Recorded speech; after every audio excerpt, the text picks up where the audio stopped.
In this video, I'm going to be telling you why you need to stop reading Shonen Jump. Now, for many of us, Shonen Jump was the first manga that we've ever read, whether it be an anime that we watched that we wanted to read the manga of, or just a story that sounded interesting, examples being One Piece, Naruto, and any other big popular manga that's out there. It's usually always Shonen Jump, and it's usually how many people get introduced to manga. And this video is not to hate on Shonen Jump manga at all. I am a big fan of One Piece, Naruto, and mangas of the such, but I think there's a problem when you read Shonen Jump manga that people do not realize. When people read Shonen Jump manga like My Hero Academia, manga like Jujutsu Kaisen, manga like Dragon Ball Z or just the original Dragon Ball, they get used to the same similar story type. Let me explain. This story type in Shonen Jump manga always starts off with the underdog character, the character that many people may not like, the character that doesn't have any abilities or is just really weak compared to his peers, the character that you're rooting for just because they're always the underdog. And these characters almost always has a big dream or goal that they want to fulfill. For Naruto, it was being Hokage. For Luffy, it was being Pirate King. And then after this, there's always a tournament arc. In this arc, they get stronger, they work more towards their goal, and then eventually, they're basically at the top of their class. Then they become the strongest or most influential character in the story. I'm stronger, I'm smarter, I'm better. I am better! They're basically the inverse of what they were at the beginning of the story, and they accomplished their dreams and goals. And that's more or less what almost every Shonen Jump manga has been for years now. And it's not a bad storyline at all, because if it's been working for years upon years upon years, it's obviously something good that people want to read, no matter what the story is or the story type is. And there's even writers out there that can add their own little sauce to the formula. Whether that be with world building, story arcs, character development, there's always artists and mangakas that can really dive into their world and make the reader wants to read more compared to what other Shonen Jump mangas have.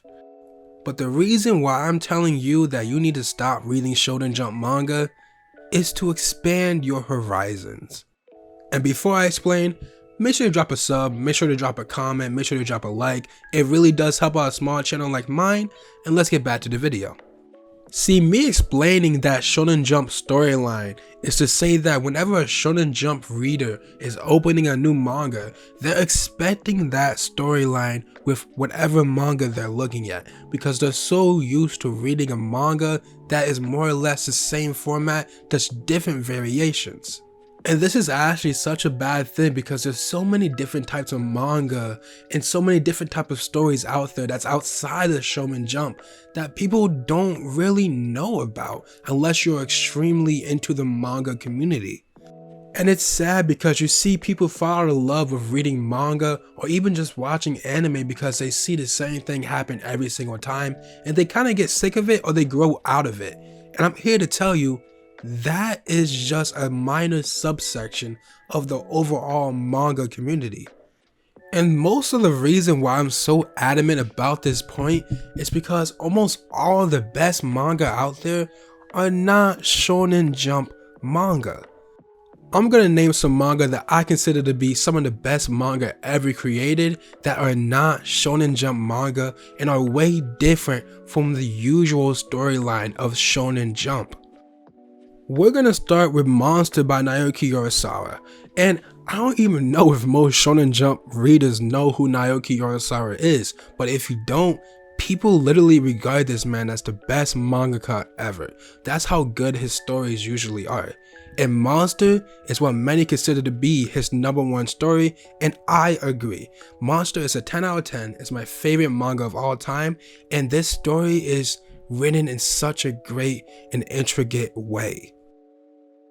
In this story, we have a doctor by the name of Dr. Tenma. He's considered to be the best surgeon ever, and there's a choice he's brought up with one night. He has to either save 2 children or save this high political figure. But because the 2 children came in first, he saved the 2 children against the hospital's orders. And you may be asking me, where's the story in that?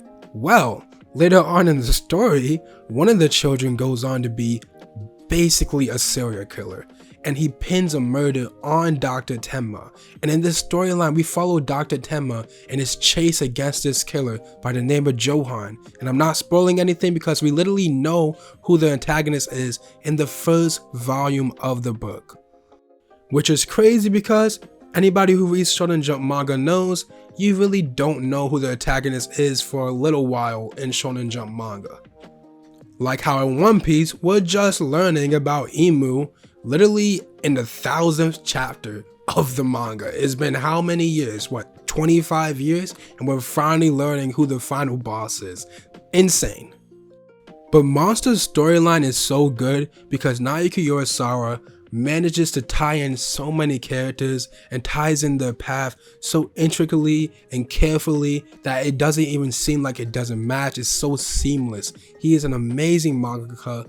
His art is great and simple too. It's so easy to just go through his volumes of work because it's just so easy to read his manga. And then another manga that's not Shonen Jump, that's a 10 out of 10 and my second favorite manga of all time, and depending on the day, it could be my first favorite manga of all time. It's called A Silent Voice. This manga is so different from the usual Shonen Jump stories. There's no tournament arc, there's no fighting, there's no big antagonist. It's just basically a slice of life type story. In this story, we follow our main character. He was a bully when he was a kid, and he's a bully on this deaf girl. And then his life just becomes crap. He gets known for bullying the deaf girl, and nobody wants to be friends with him when he gets to middle school and high school. Nobody wants to talk to him, nobody wants to get close to him.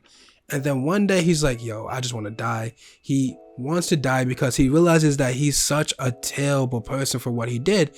And honestly, he was a kid, he probably didn't understand it, but still he did such awful things.